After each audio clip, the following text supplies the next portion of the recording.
नमस्कार बच्चों, स्वागत है आपकी अपने YouTube channel the PCM vision में। प्यारे बच्चों, आज की इस वीडियो के माध्यम से हम लोग जैक बोर्ड क्लास 9 के सोशल साइंस यानी कि सामाजिक विज्ञान, जिसका एग्जाम आपका आज होने वाला है, उसके वेरी इंपॉर्टेंट 40 ऑब्जेक्टिव क्वेश्चन को देखने वाले हैं, जो कि आपका आज के बोर्ड एग्जाम में डायरेक्ट पूछा जाएगा।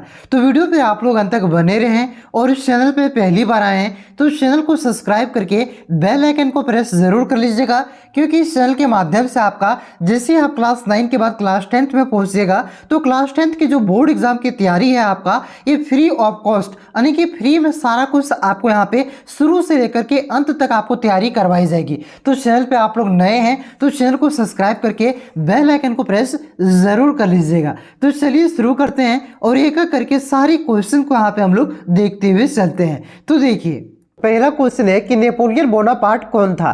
तो नेपोलियन बोनापार्ट फ्रांस का सम्राट था। ऑप्शन नंबर ख इसका करेक्ट आंसर होगा। उसके बाद देखिए, अगला क्वेश्चन है 1917 में जारशाही के पतन की घटना को क्या कहते हैं। तो इसे अक्टूबर क्रांति कहा जाता है। ऑप्शन नंबर ग इसका करेक्ट आंसर होगा। उसके बाद देखिए, अगला क्वेश्चन है कि लेनिन कौन था। तो लेनिन आपका बोल्शेविक पार्टी का नेता था। ऑप्शन नंबर क इसका करेक्ट आंसर होगा। और ये बोल्शेविक क्रांति कब हुआ था, तो याद रखिएगा, बोल्शेविक क्रांति रूस में 1917 में हुआ था। ठीक है। उसके बाद देखिए, अगला क्वेश्चन है कि मित्र राष्ट्र में कौन कौन से देश थे। तो मित्र राष्ट्र में आपका ब्रिटेन, फ्रांस और रूस था। ऑप्शन नंबर ग इसका करेक्ट आंसर होगा। उसके बाद देखिए, अगला क्वेश्चन है कि सन 1600 में भारत की कुल भूमि का कितना भाग कृषि अधीन था। तो ये छठा भाग यानी कि 1/6 भाग आपका कृषि अधीन था।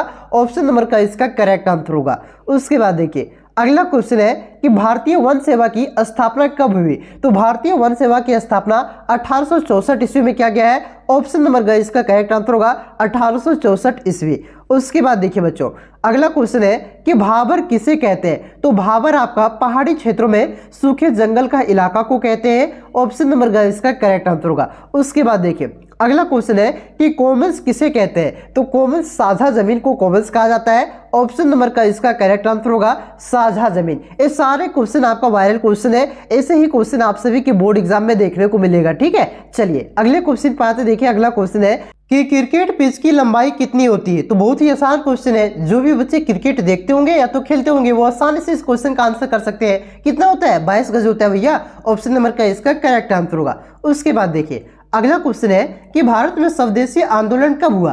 तो भारत में स्वदेशी आंदोलन 1905 में हुआ था। ऑप्शन नंबर ग इसका करेक्ट आंसर होगा। उसके बाद देखिए, अब जो क्वेश्चन आपका शुरू होता है, ये क्वेश्चन आपका ज्योग्राफी का क्वेश्चन है। अभी जो 10 क्वेश्चन हम लोगों ने किया, ये क्वेश्चन आपका हिस्ट्री का क्वेश्चन था। इसके बाद 10 क्वेश्चन ज्योग्राफी का है। फिर इसके बाद 10 क्वेश्चन आपका अर्थशास्त्र का है। फिर इसके बाद 10 क्वेश्चन आपका नागरिक शास्त्र का है। यानी कि प्रत्येक बुक से आपका 10-10 क्वेश्चन बोर्ड एग्जाम में पूछे जाएंगे। ठीक है। तो देखिए, 11वां प्रश्न है आपका कि उत्तराखंड, उत्तर प्रदेश, बिहार, पश्चिम बंगाल और सिक्किम की सीमाएं किस देश को छूती है। तो ये आपका नेपाल को छूती है। ऑप्शन नंबर ग इसका करेक्ट आंसर होगा। उसके बाद देखिए, अगला क्वेश्चन क्या है कि गोवा के दक्षिण में स्थित पश्चिमी तटीय पट्टी, यानी कि जो गोवा के दक्षिण में स्थित पश्चिमी तटीय पट्टी है, उसे किस नाम से जाना जाता है। तो उसे कन्नड़ नाम से जाना जाता है। ऑप्शन नंबर ग इसका करेक्ट आंसर होगा। उसके बाद देखिए, अगला क्वेश्चन है कि नर्मदा नदी का उद्गम कहां से हुआ है, यानी कि नर्मदा नदी कहां से निकलती है। तो आपका अमरकंटक की पहाड़ी से निकलता है। ऑप्शन नंबर ख इसका करेक्ट आंसर होगा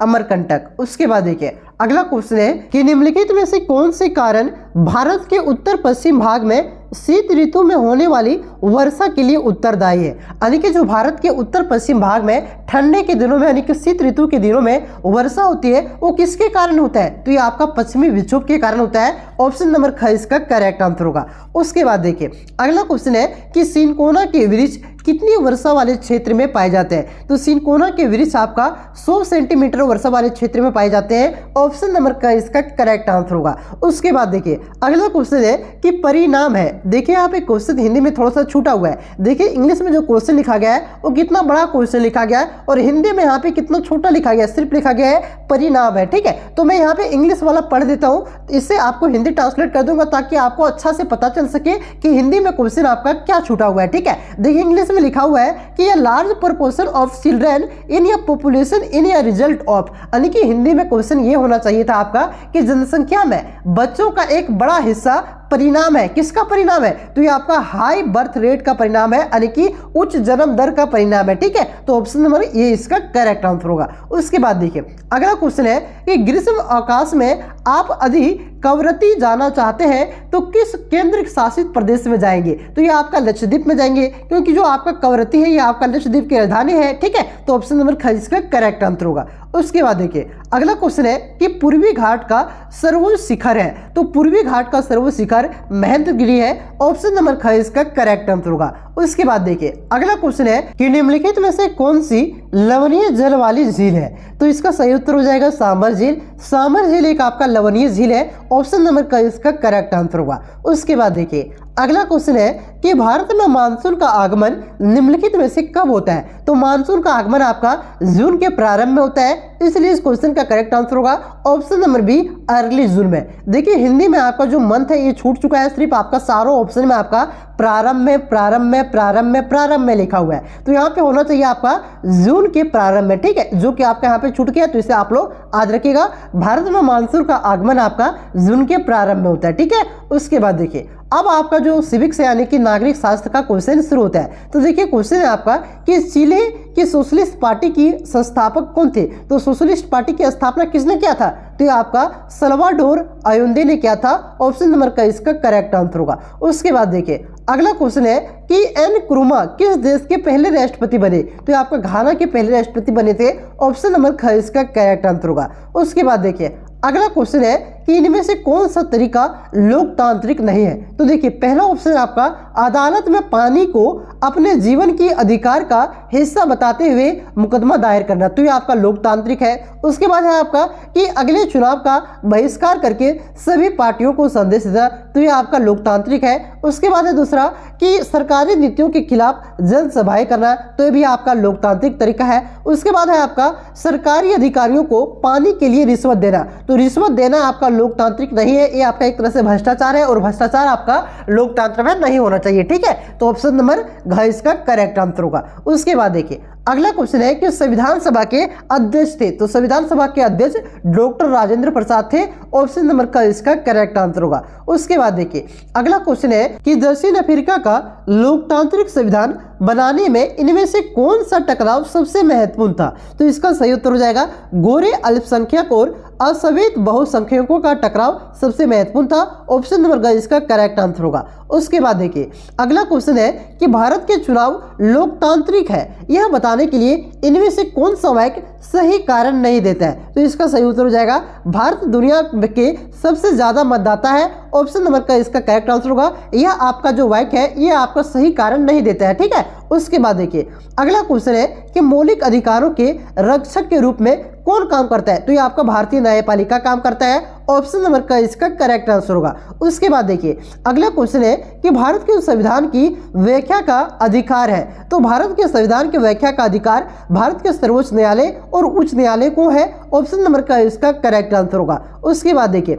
अगला क्वेश्चन है कि भारतीय संविधान के अनुसार कितने प्रकार के मौलिक अधिकार प्रत्येक नागरिकों को प्रदान किए गए हैं? तो आपको 6 प्रकार के मौलिक अधिकार प्रदान किए गए हैं। ऑप्शन नंबर ख इसका करेक्ट आंसर होगा। उसके बाद देखिए अगला क्वेश्चन है कि विश्व में मानवाधिकार दिवस कब मनाया जाता है? तो आपका 10 दिसंबर को मनाया जाता है। ऑप्शन नंबर ग इसका करेक्ट आंसर होगा। अब आपका अर्थशास्त्र यानी कि इकोनॉमिक्स के किताब का क्वेश्चन शुरू होता है, और यहाँ से भी आपके बोर्ड एग्जाम में 10 क्वेश्चन पूछे जाएंगे। ठीक है, तो चलिए क्वेश्चन को देखते हैं। तो देखिए क्वेश्चन है आपका कि पालमपुर के निकटतम बड़े गांव का नाम। तो पालमपुर के निकटतम सबसे बड़े गांव कौन सा था? तो ये आपका रायगंज था। ऑप्शन नंबर ख इसका करेक्ट आंसर होगा। उसके बाद देखिए अगला क्वेश्चन है कि भारत में आधुनिक कृषि सर्वप्रथम कहां आरंभ की गई थी? तो ये आपका पंजाब, हरियाणा और पश्चिमी उत्तर प्रदेश में आरंभ किया गया था। ऑप्शन नंबर का इसका करेक्ट आंसर होगा। उसके बाद देखिए अगला क्वेश्चन है कि खरीफ फसल किस मौसम में होता है? तो खरीफ फसल कौन से मौसम में बोया जाता है? तो ये आपका वर्षा ऋतु में बोया जाता है। ऑप्शन नंबर ख इसका करेक्ट आंसर होगा। उसके बाद देखिए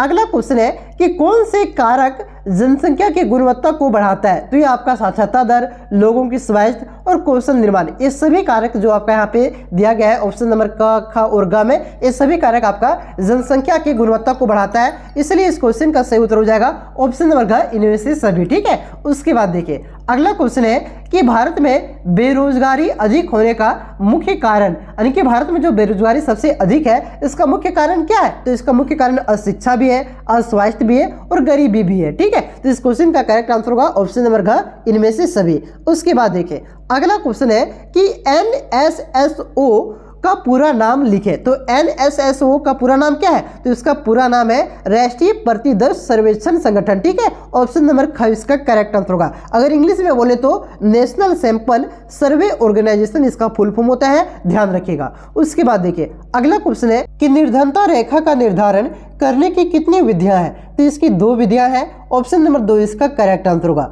अगला क्वेश्चन है कि उड़ीसा तथा बिहार का निर्धनता अनुपात है। तो उड़ीसा की जो निर्धनता अनुपात है ये आपका 47% है और बिहार की जो निर्धनता अनुपात है ये आपका 43% है। ठीक है, तो इस क्वेश्चन का करेक्ट आंसर होगा ऑप्शन नंबर का क्रमशः 47 और 43%। उसके बाद देखिए अगला क्वेश्चन है कि बफर स्टॉक क्या है? तो बफर स्टॉक आपका सरकार द्वारा अधिप्राप्त अनाज का भंडार है, ऑप्शन नंबर का इसका करेक्ट आंसर होगा। उसके बाद देखिए अगला क्वेश्चन है कि खाद्य असुरक्षित कौन वर्ग है? तो खाद्य से असुरक्षित वर्ग आपका भूमिहीन श्रमिक भी है, पारंपरिक दस्तकार अतो कामगार भी है और निराश्रित तथा भिखारी भी है। ठीक है, तो इस क्वेश्चन का करेक्ट आंसर होगा ऑप्शन नंबर घ, इनमें से सभी। तो ये जो आपका 40 VBI इंपॉर्टेंट क्वेश्चन था, जो वायरल MCQ क्वेश्चन था, वो मैंने आप सभी को करवा दिया।